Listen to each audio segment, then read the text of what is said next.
All right, let's get right into it. We're going to decode a tiny gland with some serious power. The one that's basically the master controller for your entire well-being. We're talking about the thyroid.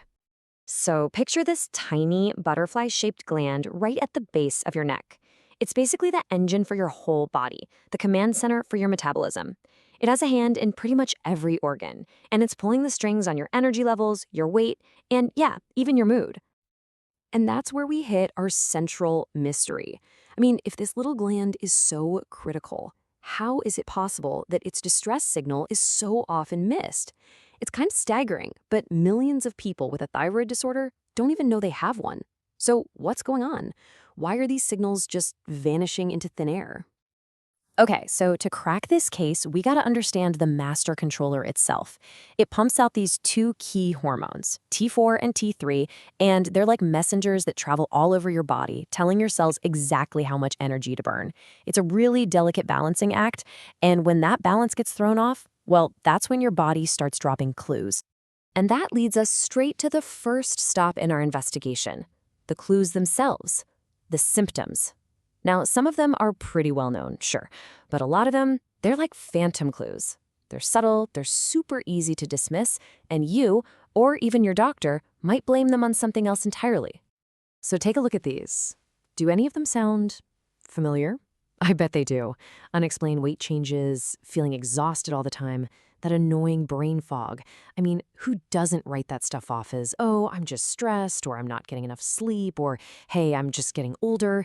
But these are actually the classic calling cards of an underactive thyroid. Okay, but this is where things get really tricky, and the mystery deepens. These are the real phantom clues. Cholesterol that's sky high no matter how well you eat, weird joint pain or that burning nerve pain in your feet, hair thinning, dry skin, constipation. They all seem totally random, right? And that's exactly the problem. They seem so disconnected that the thyroid is often the last thing anyone thinks to check. So if all these clues are piling up, why are so many cases being missed? Well, that brings us to our number one suspect, the standard test, the go-to screening tool that, it turns out, has a massive blind spot. The test almost everyone gets first is for something called thyroid stimulating hormone, or TSH. Think of it like this. TSH is a hormone from your brain that basically yells at your thyroid to get to work. So if your thyroid is getting lazy or sluggish, your brain shouts louder and louder, cranking up the TSH. A high TSH is supposed to be the classic clear-as-day signal that your thyroid is underactive. But here's the kicker. It all comes down to what you define as high. The standard lab range for a normal TSH level is, well, it's huge. We're talking anywhere from about 0.5 all the way up to 5.0. And the real problem is countless people who feel absolutely awful. I mean, they have all the symptoms, fall smack in the middle of that normal range, and they get told, nope, you're fine, your labs look great. And this right here, this just shows you how big of a problem that is. Look at this massive study, over 145,000 participants. If you set the cutoff for a diagnosis at a TSH of 4.5, you catch about 7.3% of people. But just nudge that line up a little bit to 6.5, and suddenly the number of people who get a diagnosis plummets to 2%. That's a huge difference. Millions of people end up stuck in this diagnostic limbo, all because of an arbitrary line in the sand. So yeah, it's pretty clear that just looking at TSH is like trying to solve a puzzle with half the pieces missing. And that's because there are these hidden culprits at play, things a simple TSH number will never ever show you. For instance, the number one reason people have an underactive thyroid is an autoimmune condition called Hashimoto's. Basically, your own immune system gets confused and starts attacking your thyroid gland. Now, you can usually spot this by looking for specific antibodies in the blood. But, and this is a big but, in about 5 to 10% of people with Hashimoto's, those antibodies just don't show up on the test. The attack is still happening, your thyroid is still being damaged, but the blood work is completely blind to it. In those cases, you'd need something like a thyroid ultrasound to actually see the inflammation. And then there's stress. We all have it, right? But chronic stress is a whole different beast.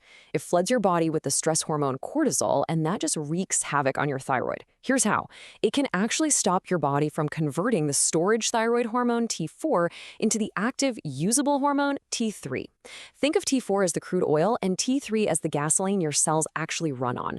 Your TSH could look totally fine, but if you're not making enough gasoline, the engine's just not going to run right, and you'll feel every single one of those symptoms. So what does a real investigation, a deeper look, actually involve? It means running a full, comprehensive panel of tests. You don't just check the TSH messenger. You look at the actual hormones themselves. You measure free T4, which is that storage tank of hormone.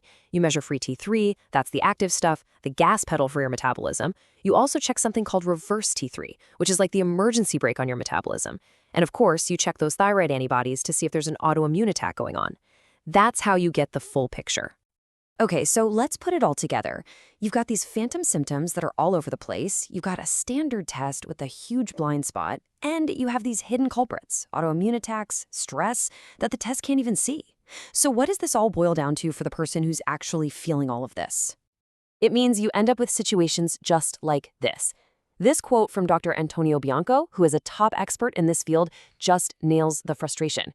You have patients saying they feel depressed, sluggish, their mind is foggy, and doctors keep telling them, look, your TSH is normal. You should feel fine. Millions of people are hearing this. Their real daily suffering is basically being dismissed because it doesn't fit neatly into a box on a lab report. And we know, with objective proof, that something is wrong with that picture. It's not all in their head. A major study found that even when patients are on medication and their TSH is in that normal range, they are still on average 10 pounds heavier than people without thyroid issues. They're less physically active, and they're more likely to be on antidepressants. These are real, measurable differences. Which leaves us with this final thought. The evidence really does seem to show that the standard approach is letting a lot of people down. Your body is sending out signals, dropping all these clues for a reason. And getting a complete diagnosis isn't just about getting a label. It's about opening the door to finally feeling better, to getting your life back. So the real question you have to ask is, are the right tests being run to actually hear what your body is trying to say?